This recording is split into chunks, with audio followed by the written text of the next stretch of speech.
Nous abordons maintenant la troisième partie qui sera relativement courte, c'est la gestion de votre informatique dans le futur. J'aimerais insister simplement sur 2 points.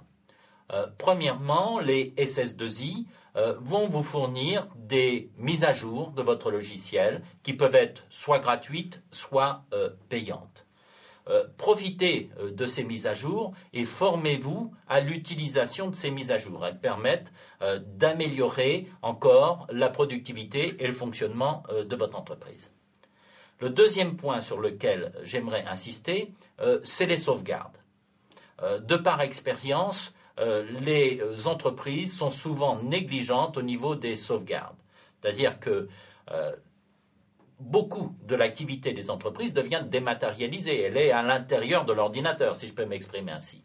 Donc vous avez intérêt à faire des sauvegardes journalières, des sauvegardes hebdomadaires et des sauvegardes mensuelles. Et à prendre ces sauvegardes mensuelles et les apporter dans un autre lieu, à votre domicile, pour que si il y avait un pépin grave, et ça arrive, un incendie, une inondation, eh bien, c'est pas tout l'historique de votre entreprise qui s'en va à ce moment-là. Donc, voilà les 2 points sur lesquels je voulais insister.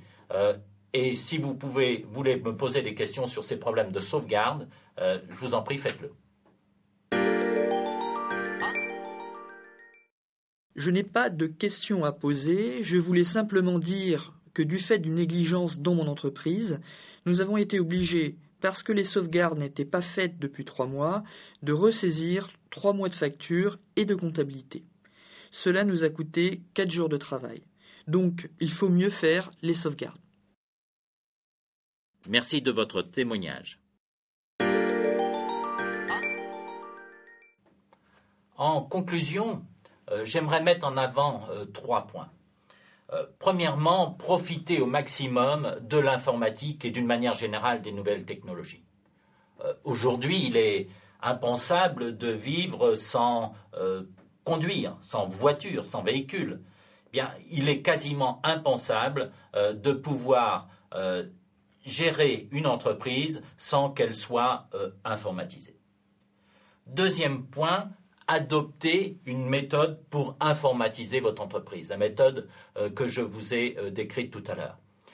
Nous avons souvent des clients qui viennent nous dire j'ai acheté tel logiciel au supermarché, dans une grande surface, parce qu'il y avait une offre promotionnelle. C'est sûrement déjà une étape, mais ce n'est pas obligatoirement la bonne démarche, parce que le logiciel, dans la plupart des cas, ne convient pas aux besoins spécifiques de l'entreprise. Et troisième point, organisez votre entreprise autour de l'informatique pour mieux servir vos clients, pour mieux gérer votre entreprise, pour être plus productif.